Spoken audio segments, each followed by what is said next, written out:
Hello friends, in this video I'll show you how to calculate current age from date of birth in Excel. Like and subscribe, support this channel. Let's get started. So we have such a range with names of employees and their dates of birth. We need to calculate the age of each person. To solve this task, we used the dateDiff function. This function is not in the main list of Excel functions, as it is considered outdated. And Excel will not tell us which arguments to enter, but it will be suitable for solving the current task.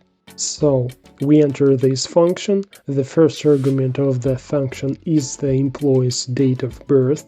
For the second argument, we use today function. This function always returns the current date.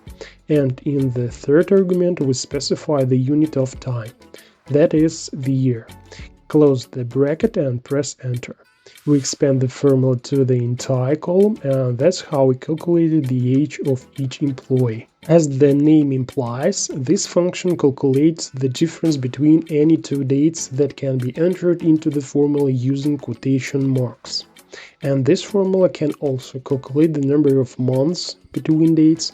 You can only need to change the unit of time in the formula, that is, the third argument from year to month.